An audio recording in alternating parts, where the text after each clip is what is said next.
Hola, perdona, estoy un poco confundido.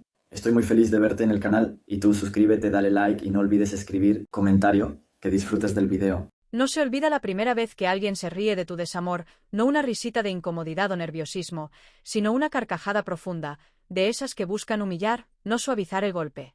Esa era Marlene. Mi tía Marlene, la hermana de mi madre, siempre la que más gritaba en la sala, siempre la primera en dar consejos no solicitados y la última en ofrecer apoyo real. Tenía esa forma de convertir todo lo que compartías con ella en una advertencia para alguien más. Debería haberlo visto venir. Sinceramente, debería haber sabido en el minuto que entré en ese patio trasero esa húmeda tarde de domingo, que en cuanto me viera sola sin Tom, lo usaría como excusa para abrir la boca como una herida abierta. Ni siquiera esperó a que pasaran la segunda ronda de té helado para decirlo. Ahí mismo, delante de mis primos, mis tíos, mi madre y la mitad de los vecinos, sonrió y dijo: Vaya, vaya, miren quién por fin se dio cuenta de lo que todos ya sabíamos. Les dijimos que se iría, ¿no? Luego se rió, enorme, dramática, teatral, como si el desmoronamiento de mi matrimonio fuera el chiste de alguna comedia familiar de larga duración, y ella acabara de clavar el último chiste de la temporada. Nadie dijo una palabra. Mi madre bajó la vista hacia su plato como si de repente hubiera recordado que tenía una emergencia de ensalada de col. Mi prima Beth, quien una vez me había contado la infidelidad de su esposo, evitó el contacto visual como si hubiera empezado a sangrar en público. Y el tío Dave, el esposo de Marlene, rió débilmente, ese tipo de sonido forzado que uno emite cuando no sabe de qué lado de la línea debe pararse. Me quedé allí, sosteniendo mi plato de papel con medio huevo relleno y un tenedor de plástico sudado, y me di cuenta de algo más profundo que la vergüenza. Me di cuenta de que no solo esperaban que sufriera en silencio, sino que disfrutaban viéndolo pasar. Uno pensaría que ya estaría acostumbrada a Marlene. No era su primera actuación. Llevaba años menospreciándome, siempre bajo el pretexto de la preocupación, siempre con esa dulzura ambigua con la que envolvía su veneno como azúcar en una cuchilla de afeitar. Cuando empecé a salir con Tom, me dijo: Ten cuidado, cariño, los hombres así no suelen quedarse con chicas como tú. Cuando nos comprometimos, dijo, me sorprende que te haya propuesto matrimonio tan pronto. Quizás se esté precipitando antes de conocerte de verdad. En nuestra boda, acorraló a mi madre en la cocina y susurró tan alto que media casa lo oyó: Le doy 3 años antes de que se aburra. Duró 6. Y cada vez, me mordía la lengua. Es Sancha. Sonría agitadamente. Me decía a mí misma que solo era anticuada, solo celosa, solo amargada, solo aburrida. La disculpaba porque eso es lo que nos habían enseñado a hacer con las mujeres difíciles de la familia: fingir que eran adorables, fingir que tenían buenas intenciones, fingir que no nos criticaban solo para sentirse mejor consigo mismas. Pero algo cambió en mí ese día en la barbacoa. No sé si fue su risa o la forma en que todos los demás apartaron la mirada como si mi dolor fuera una pequeña molestia durante su ensalada de papas. Quizás fue la forma en que mi madre se aclaró la garganta y dijo: Bueno, el matrimonio es difícil para todos, cariño, como si no me hubiera destrozado la traición. Quizás fue la comprensión de que no era solo falta de apoyo, sino algo más frío, algo calculador, algo que les hacía sentir mejor con sus propias vidas desordenadas. No dije nada. No grité. No le tiré la bebida a la cara petulante de Marlene, aunque lo pensé. Simplemente me quedé ahí parado y sonreí, pero no era la misma sonrisa que solía tener cuando estaba con ella. Era más silenciosa, más dura, más aguda. Algo dentro de mí encajó. Una determinación diferente, una que no había sentido en años. Más tarde esa noche, después de que los invitados empezaran a marcharse y el humo de la parrilla se hubiera disipado en el aire vespertino, me senté solo en el coche y repasé mentalmente cada palabra de la risa de Marlene. Y fue entonces cuando recordé algo. Era un comentario fugaz que Tom había hecho años atrás, cuando aún fingíamos ser felices. Hablábamos de una inversión que intentaba concretar, algo turbio que no entendí del todo, y recuerdo que me dijo: No te preocupes, tengo ayuda de un viejo conocido de la familia. Alguien que sabe cómo mover dinero discretamente. En aquel momento le quité importancia, lo atribuí a algún amigo lejano de su padre o a alguno de sus dudosos compañeros de golf con consejos en el extranjero. Pero ahora, esa frase, vieja conexión familiar, resonaba de forma un poco diferente. Pensé en Marlene, en la risita petulante del tío Dave, en lo rápido que cambiaba de tema cada vez que salía el tema del dinero. Pensé en cómo Tom siempre parecía tan seguro de su seguridad financiera, incluso cuando las cosas entre nosotros se estaban desmoronando. Y por primera vez en meses, no me sentí roto. Sentí curiosidad. El duelo tiene una extraña fecha de caducidad cuando eres una mujer a la que la gente cree haber comprendido. Puedes llorar, pero solo por un rato. Luego se espera que luzcas tu dignidad como una blusa planchada y mantengas la voz suave mientras el mundo te da una palmadita en el hombro y espera a que te calles y sigas adelante. Pero yo no estaba de humor para seguir adelante. Ya ni siquiera estaba de humor para llorar. Algo más frío se había apoderado de mí, algo más agudo, más limpio, como hielo que reemplazara todas las partes suaves y doloridas de mí, desgastadas por meses de traición, abandono y humillación, servidas con una sonrisa. Así que hice lo que nadie esperaba, empecé a indagar. No emocionalmente, no a través de viejos mensajes o cartas de amor o lo que sea que la gente crea que uno debe revolcarse después de un divorcio. Empecé a rebuscar entre papeleo, entre extractos de cuentas conjuntas, entre carpetas polvorientas escondidas en el fondo del armario de la oficina, entre viejas impresiones de correos electrónicos y declaraciones de impuestos que nunca antes había mirado. Al principio, me pareció estúpido, como si solo estuviera persiguiendo sombras, tratando de distraerme del dolor. Pero entonces lo vi, algo extraño. Una serie de pagos etiquetados como honorarios de consultoría, cantidades regulares, siempre las mismas, cuidadosamente metidas entre facturas legítimas y pagos de hipoteca. No recordaba haber hablado nunca de servicios de consultoría con Tom. No recordaba que él mencionara contratar a alguien con ese título vago. Pero lo que realmente me llamó la atención no fueron los pagos en sí, sino las iniciales junto a la información de la transferencia bancaria. DWTO Dave. Al principio, pensé que quizá veía lo que quería ver. Quizás estaba tan desesperado por encontrarle sentido a este desastre que inventaba patrones que en realidad no existían. Pero seguí investigando, y cuanto más profundizaba, menos casual parecía todo. Los pagos no eran transacciones puntuales, eran sistemáticos, regulares, limpios. Siempre justo por debajo del umbral que desencadenaba el escrutinio automático, siempre etiquetados de forma que parecían legítimos si no te fijabas demasiado. Pero ahora estaba observando con atención, y lo que vi empezaba a retorcerme las entrañas, algo que no tenía nada que ver con el desamor, sino con la furia. ¿Alguna vez alguien se burló de tu dolor como si fuera entretenimiento? ¿Alguna vez tu angustia se convirtió en chisme por quienes deberían haberte abrazado, quienes deberían haberte apoyado en silencio y ayudarte a respirar? Dime que no soy el único que ha visto a su familia beber vino mientras diseccionaba tu colapso como si fuera una guarnición en la cena. Ese tipo de dolor te hace algo. Te enseña a afilar tu silencio como una cuchilla y esperar. No por compasión. No por sanación. Por una maldita oportunidad. Y esto, aquí mismo, se sintió como uno. No fui a contarle a mi familia lo que encontré. No cogí el teléfono ni empecé a gritar acusaciones. Ni siquiera se lo mencioné a mi mejor amigo. Lo tomé todo, cada impresión, cada extracto bancario, cada transacción marcada, y lo llevé directo a la oficina de alguien con quien no había hablado desde los primeros días de mi separación. Se llamaba Carter, y no era solo un abogado de divorcios, era el tipo de hombre que parecía tranquilo pero se resistía como un demonio cuando algo olía mal. No hablaba mucho, no se vendía con tarjetas de visita llamativas ni sillones de cuero. Pero escuchaba. Y cuando le expliqué todo lo que había encontrado, no descartó ni un solo detalle. Se recostó en su silla, golpeó un bolígrafo contra su bloc de notas y dijo algo que se me quedó grabado mucho después de haber salido de su oficina. Julie, dijo, tranquilo y serio, esto no son solo los restos de un divorcio. Podría ser un fraude. Y no del tipo amateur. Si lo que ves es real, y creo que lo es, estamos ante algo mucho más grave que una ruptura complicada. Asentí, aún tranquila, pero bajo mi piel sentía un fuego que no había sentido en años. Le di todo, cada documento, cada archivo, incluso una memoria USB con los registros escaneados. Prometió investigar más a fondo, hacerlo discretamente, mantenerlo en secreto hasta que tuviéramos algo sólido. Y confié en él, no porque prometiera justicia, sino porque nunca me miró como una mujer rota persiguiendo fantasmas. Me miró como alguien que por fin despertó. 3 días después, sonó mi teléfono. Contesté antes del segundo timbre. La voz de Carter era firme, entrecortada y mucho más seria de lo habitual. «Querrás escuchar esto en persona», dijo. Y así, supe que el juego había comenzado oficialmente. Entré en la oficina de Carter con una extraña sensación de calma que me envolvía, esa especie de quietud aturdida que se siente antes de que se desate una tormenta, donde todo es demasiado silencioso, demasiado estable, como si el mundo supiera que algo está a punto de estallar. Había pasado la noche anterior mirando al techo, repasando cada conversación que había tenido con Tom, cada comentario sarcástico de Marlene, cada mirada persistente del tío Dave en las cenas familiares cuando se mencionaba el dinero y, de repente, la conversación cambiaba de rumbo. Aún no lo había reconstruido todo, pero algo en mi interior me decía que ya no se trataba solo de un matrimonio fallido. Se trataba de algo más grande, algo podrido bajo la superficie de todo lo que creía estable. Carter no perdió el tiempo con palabras amables ni charlas triviales.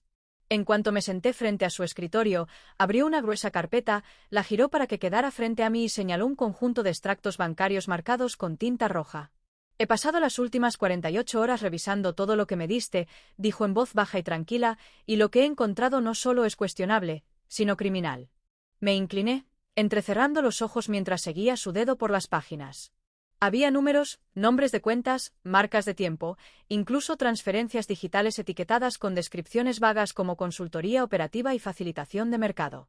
Pero lo que me dio escalofríos no fue el dinero, sino el rastro. Las cuentas no solo estaban relacionadas con el nombre de Tom. Estaban entrelazadas con el del tío Dave de una manera que no parecía accidental ni casual. No se trataba de un favor puntual ni de un préstamo antiguo que alguien olvidó declarar. Era una estructura. Era intencional. Y era profundo. Han estado moviendo dinero entre cuentas personales y comerciales usando entidades fantasmas superpuestas, explicó Carter, pasando página. La empresa de tu exmarido no solo tiene inversores externos, sino también socios silenciosos, y uno de ellos es tu tío Dave. ¿La clave? Aparece en algunos documentos como asesor de operaciones, lo que le permite canalizar dinero al negocio discretamente. Pero el verdadero problema, añadió, tocando la carpeta de nuevo, es que han estado evadiendo impuestos en el proceso. Esto no es solo un negocio sucio, es blanqueo de capitales.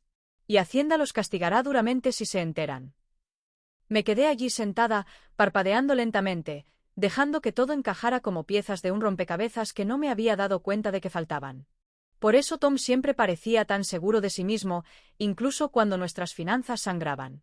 Por eso nunca le entraba el pánico por los déficits, las auditorías ni las llamadas al banco. Tenía una puerta trasera llena de dinero robado y un socio con décadas de experiencia ocultándolo tras sonrisas legítimas y reuniones familiares.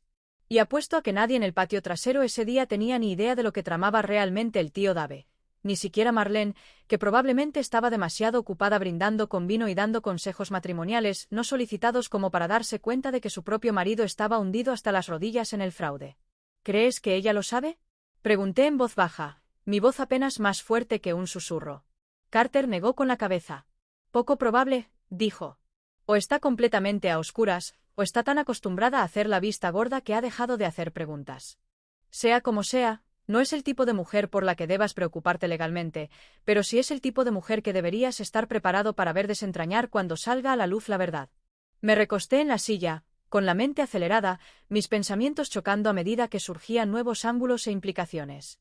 No se trataba solo de lo que habían hecho, sino de lo que yo podía hacer a continuación. Por primera vez en mucho tiempo, no era yo quien reaccionaba, era yo quien tenía el control. Y ya no me interesaba simplemente sobrevivir. Quería derribar todo lo que creían haber construido sobre mi silencio. Carter cerró la carpeta lentamente, cruzó las manos sobre la parte superior y me miró fijamente a los ojos. Tienes dos opciones, dijo con calma.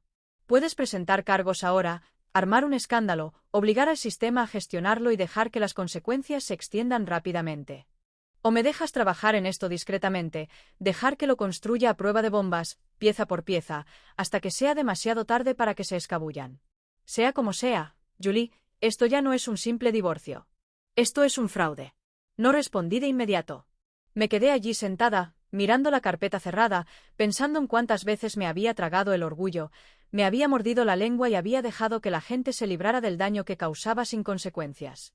Y entonces pensé la sonrisita petulante de Marlene, en cómo se reía cuando creía que yo era la que lo estaba perdiendo todo. Miré a Carter y sonreí. Tranquila, mesurada, mortalmente firme. Hagámoslo con discreción, dije. Que sea quirúrgico.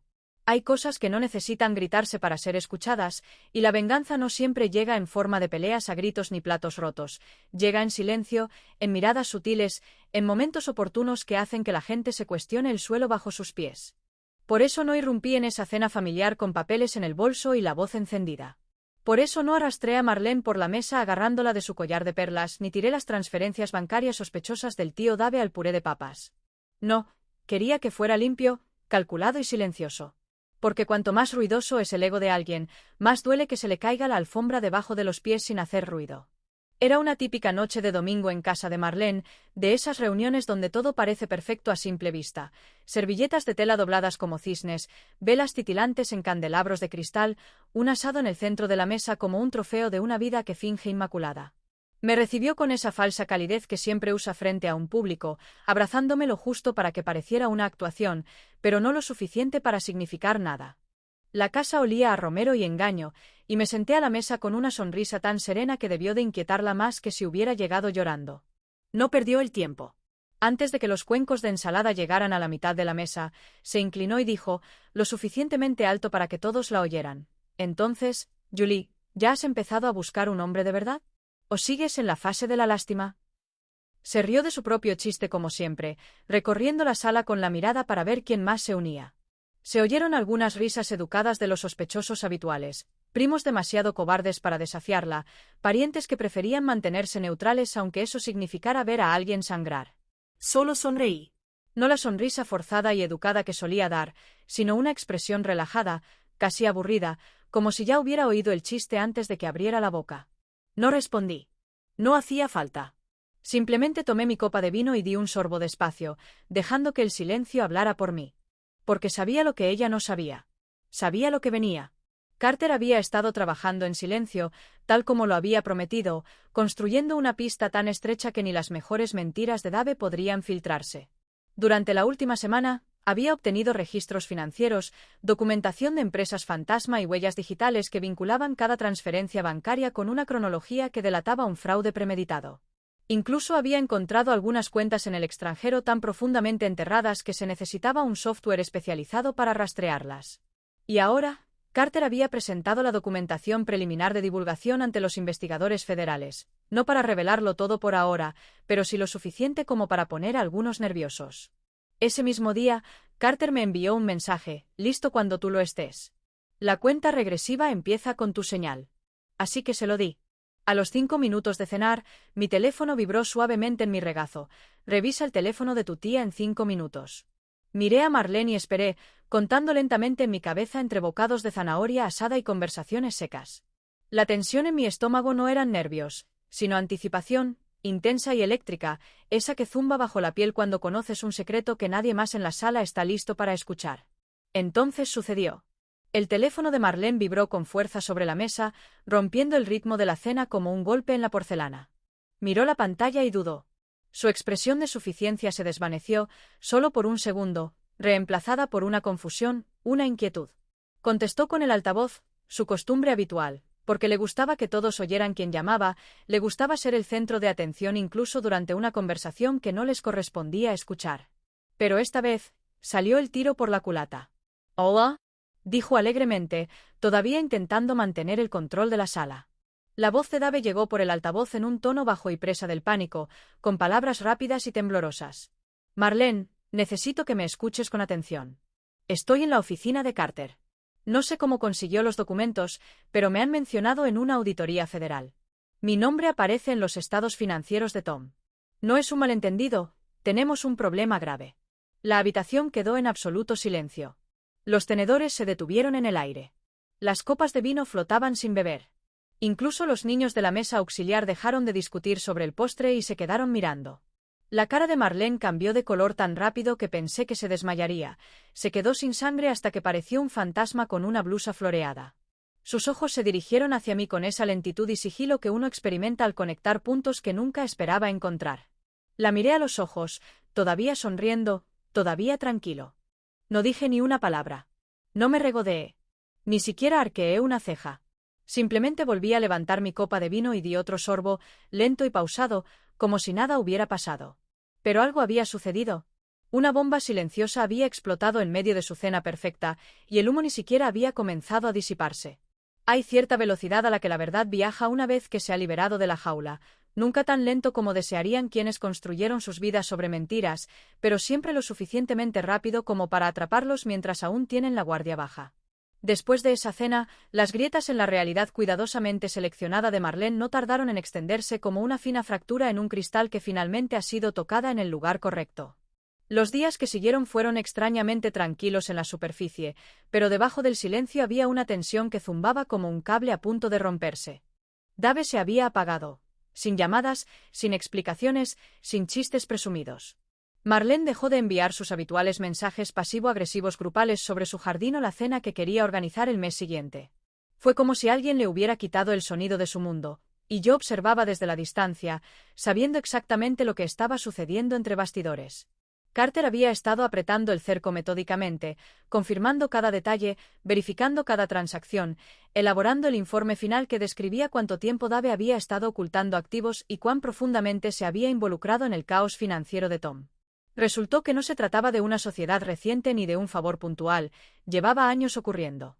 Dave había creado una serie de cuentas fantasma, invirtiendo dinero poco a poco mediante contratos de consultoría y sociedades falsas, ocultando ingresos, evadiendo impuestos y acumulando inversiones silenciosas bajo nombres ajenos. Y Tom, por supuesto, había estado más que dispuesto a seguirle el juego mientras el dinero siguiera fluyendo y nadie hiciera demasiadas preguntas. Cuando Carter me mostró la última pila de documentos, cuidadosamente organizados en una carpeta más gruesa que una Biblia, no me impresioné, sino que sentí claridad. Fue como si alguien me hubiera dado un plano de mi propia traición, solo que esta vez, yo no era la víctima en los márgenes. Tenía la pluma en la mano, y por fin comprendí el panorama completo. Todo tenía sentido ahora. Las noches largas, los extraños viajes de negocios, la extraña confianza que Tom siempre mostraba en nuestras finanzas, incluso cuando yo sabía que algo no cuadraba. No nos había estado salvando, sino lavándonos. Y Dave había estado en las sombras todo el tiempo, sonriendo en las cenas familiares y abriéndoles un agujero en la vida desde dentro. Pero la confrontación no era por Dave. Todavía no. Esa parte vendría después, se resolvería en un tribunal o tal vez en una oficina federal con Carter a la cabeza. No, el siguiente paso era para Marlene. Ella era quien había tomado mi dolor y lo había convertido en una broma de fiesta. Ella era quien reía mientras yo sangraba. Y ahora, su silencio también iba a ser destrozado, pero yo no iba a gritar. No lo necesitaba. La verdad, bien dicha, habla más fuerte que la ira. La llamé a media mañana de un miércoles, cuando sabía que estaría en casa, en su sillón favorito con su segunda taza de café, probablemente planeando el menú de la próxima cena o puliendo sus dichosos cubiertos. Cuando contestó, su voz era cautelosa, pero intentaba sonar serena. «Julie», dijo, como si mi nombre se hubiera convertido de repente en una pregunta en lugar de un hecho. «Quisiera dejarte algo», dije sin rodeos. «Solo necesito unos minutos». Hubo una pausa, luego una risita nerviosa. «Claro, cariño». «Paysaid». Cuando llegué, me recibió en la puerta con esa sonrisa frágil que parecía una máscara de azúcar. No me molesté en darle cumplidos. Fui directo a su mesa del comedor, saqué la carpeta de mi bolso y la dejé sin decir palabra. Sus ojos siguieron mis manos y luego se posaron en los documentos del interior mientras abría la tapa y le pasaba el contenido. «Estas son copias de todo lo que tu marido ha estado haciendo a tus espaldas», dije en voz baja y con claridad. «Fraude. Blanqueo de capitales. Evasión fiscal. Financiación del negocio de mi exmarido a través de canales ilegales y ocultación bajo identidades falsas. Tu nombre no está en nada, pero tu vida está a punto de estarlo». No dijo ni una palabra. Sus labios se separaron ligeramente, sus dedos temblaron levemente al tocar el borde de una de las declaraciones, mientras sus ojos examinaban números que no entendía, pero que instintivamente sabía que eran condenatorios. Me incliné lo justo para que solo ella pudiera oírme. «La próxima vez que quieras reírte del matrimonio de alguien que se está desmoronando», dije en voz baja y tranquila, «asegúrate de que el tuyo no se esté pudriendo bajo las tablas del suelo». Entonces su rostro se quebró, no con lágrimas ni con rabia, sino con ese tipo de miedo hueco que surge cuando alguien se da cuenta de que la historia que ha estado contando sobre su vida ya no se sostiene bajo presión. Cogí mi bolso, me di la vuelta para irme, pero me detuve en la puerta para oír una verdad más, un último corte. «Ah, y por cierto», dije sin siquiera mirar atrás, Tom no era el único que hacía trampa. No me quedé a ver su reacción. Pero yo sabía que ella me escuchaba. Y supe que le había dado donde más le dolía. Hay algo profundamente satisfactorio en marcharse sin dar un portazo, en dejar atrás los escombros que no causaste, pero por los que te aseguraste de que alguien finalmente tuviera que responder. No necesitaba quedarme a ver cómo Marlene se desentrañaba ni a Dave intentando desentrañar años de mentiras que una vez creyó que estaban astutamente disfrazadas tras firmas y cuentas fantasma. No necesitaba oír sus excusas, sus explicaciones frenéticas, sus intentos desesperados de reescribir la historia ahora que su versión había sido destrozada por los rastros de papel y los documentos legales. Ese tipo de espectáculo, las réplicas de una verdad que se ha mantenido en silencio durante demasiado tiempo, no estaba destinado a que yo lo presenciara. No se trataba del ruido. Nunca lo fue. La justicia, cuando se hace bien, no es ruidosa. Es quirúrgica, precisa, Limpia. e irreversible. Ese día me marché con las ventanillas bajadas, dejando que el viento me quitara de la cabeza las últimas voces, dejando que el aire por fin volviera a sentirse mío. Los caminos se extendían ante mí como una pizarra en blanco, largos y sin la molestia de todo lo que había dejado atrás. No hubo salidas dramáticas, ni puentes en llamas, ni discursos encendidos. Solo un cierre tranquilo y la paz que solo llega cuando dejas de intentar que la gente rota vea tu valor. Marlene se despertaba las mañanas siguientes preguntándose cuánto de su vida había sido real y cuánto solo una actuación orquestada para distraerse del hecho de que su matrimonio había sido hueco por más tiempo del que jamás admitiría en voz alta. Se apresuraría a reconstruir alguna versión de los hechos que no la hiciera quedar como una tonta, tal vez intentaría darle la vuelta como si siempre hubiera sospechado algo, tal vez incluso intentaría hacerse la víctima si eso significaba conservar la compasión que una vez usó contra mí. Pero no importaría. Los documentos eran reales. Las investigaciones estaban en marcha. Y cada palabra petulante que alguna vez me había lanzado ahora resonaba con un eco amargo que no podía tragarse. Dave, mientras tanto, pasaría sus días no en el campo de golf ni sentado con aires de satisfacción a la cabecera de la mesa durante las vacaciones familiares, sino encorvado en el despacho de algún abogado, explicando cómo los fondos del extranjero y las transferencias ilegales se habían colado en su impecable imagen de suburbano. A Hacienda no le importaba lo bien cortado que estuviera el césped ni cuántas cenas benéficas organizara su esposa. Les importaban las cifras. Les importaban las firmas. Y les importaba el rastro que Carter les dejaba con la precisión de quien sabe exactamente dónde golpear para que duela más sin dejar un desastre. Y Tom, bueno, dejé de pensar en Tom en cuanto me di cuenta de que nunca había sido la tormenta. Solo era el viento que aflojaba las contraventanas de una casa que ya se caía a pedazos. Él también recibiría lo que se merecía, con el tiempo, pero no necesitaba quedarme esperando a verlo. Ya había conseguido lo que buscaba, no venganza, sino algo mucho más inusual. Obtuve claridad. Logré que la verdad aterrizara donde debía. Y me recuperé de la versión de mí que todos habían intentado enterrar bajo sus expectativas y sus juicios. Lo mejor es que pasarán años intentando averiguar cómo lo hice, cómo la callada, la que compadecían, se burlaban y desestimaban, logró destruir todo lo que creían intocable sin siquiera alzar la voz. Hablarán en voz baja en futuras cenas, especularán en los pasillos del supermercado, se susurrarán teorías cuando nadie más escuche. Pero nunca lo sabrán realmente. Porque algunos creen que el poder está en el volumen, pero yo he aprendido que está en la precisión. En el momento oportuno. Es saber exactamente cuándo hablar y cuándo callar hasta que el silencio se convierta en la cuchilla más afilada del cajón. No sé si alguna vez comprenderán de verdad lo que me hicieron, no solo la traición, ni solo las burlas, sino los años que pasaron ignorando mi dolor como si fuera una pequeña molestia en su, por lo demás, perfecta narrativa. Ni siquiera sé si quiero que lo entiendan. Porque comprender requeriría introspección, y no creo que personas como ellos se hayan parado a pensar lo suficiente en sí mismos como para escuchar el eco de su propia crueldad. Pero sí sé esto, burlarse del dolor ajeno no envejece bien.